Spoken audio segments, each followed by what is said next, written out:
Pessoal, eu estou agora aqui com o Thiago. O Thiago, ele trabalha na parte de sysadmin aqui na Hostdime e ele vai falar um pouquinho sobre as principais dúvidas dessa questão de quando a gente utiliza cluster, quando que a gente não utiliza cluster, o que é o cluster e se aqui na Hostdime a gente pensa tudo como nuvem ou se tem algo a mais atrás da nuvem, como a gente já havia comentado um pouquinho. Thiago? Olá pessoal, seguinte, quando a gente utiliza nuvem, quando as pessoas pensam muito em nuvem, eles pensam muito do lado do cliente, né? E assim, por trás da nuvem tem um data center, né, com servidores físicos, com servidores reais, né? E eu costumo brincar o seguinte, né, que para o cliente é nuvem, né, para a gente que está aqui dentro do data center, para a gente é on-premise, né? Então, por trás de toda a nuvem tem um ambiente on-premise, né? Tem um ambiente físico com vários servidores. E assim, a gente, questão de como cluster, quando a gente vai usar cluster, quando não vai utilizar cluster, depende muito de algumas variáveis, né? E essas variáveis principalmente são a questão de criticidade da aplicação, do ambiente do cliente, né? E a questão também de orçamento, né, que o cliente ele tem. Então assim, tem cliente que muitas vezes ele não tem um ambiente tão crítico, né? E assim, ele pode ter uma parada, né? No caso, a gente, se tiver algum problema, né, por trás, como eu digo, no ambiente on-premise lá da gente, né? E ter algum problema com algum servidor, alguma coisa assim. Então, para esse cliente, ele não é tão sensível a isso. Quando o cliente realmente tem um ambiente muito sensível, né, que ele parando por uma hora, ele perde questão de faturamento, perde questão de confiabilidade da aplicação dele, então nesse caso realmente é imperativo que ele use, né, um ambiente em alta disponibilidade, né? Quando a gente fala de cluster aqui, a gente sempre pensa muito em alta disponibilidade aqui pra gente, né?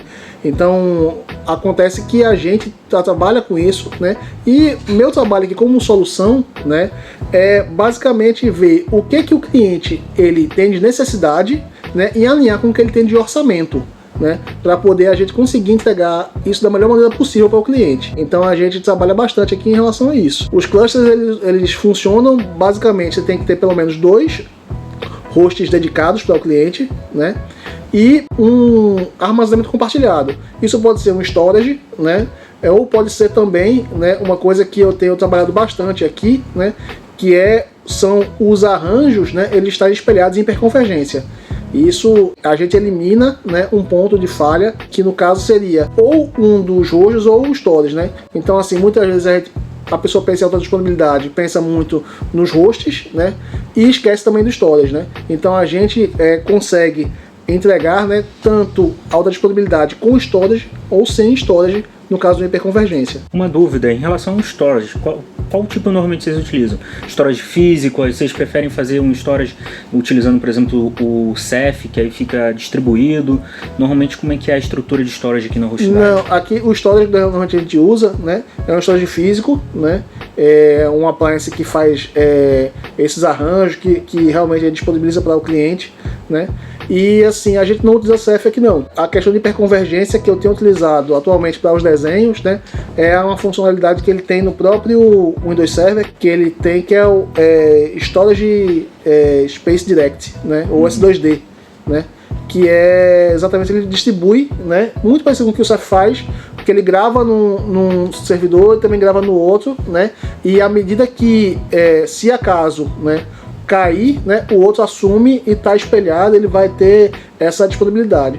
Uma coisa que eu gosto muito também da hiperconvergência é a questão de crescimento, né? Se eu quiser aumentar meu cluster, né, ou eu coloco mais discos, né, e ele automaticamente faz essa sincronização, né, adicionando, ou então eu coloco mais um outro servidor ao lado e ele, com a mesma configuração, e ele vai sincronizar e vai adicionar o cluster, né?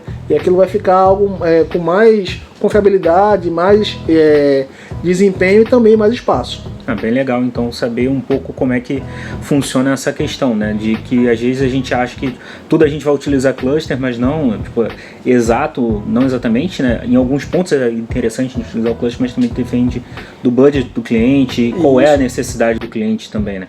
Não dá pra gente sair colocando 2 dedicados pro cliente que tá recém começando também, né?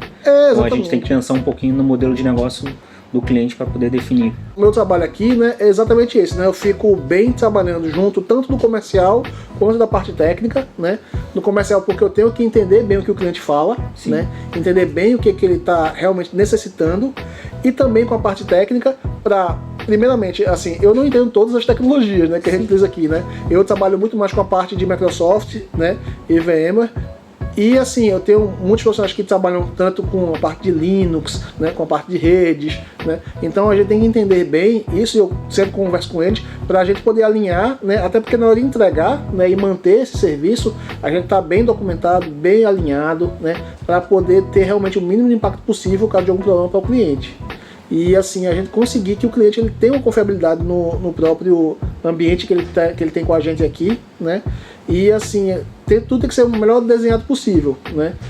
Tanto como você falou, assim, na questão da área de negócio do cliente, né, das regras de negócio dele, como funcionam, em relação também, né, ao que ele tem de orçamento, né, para poder funcionar. Beleza.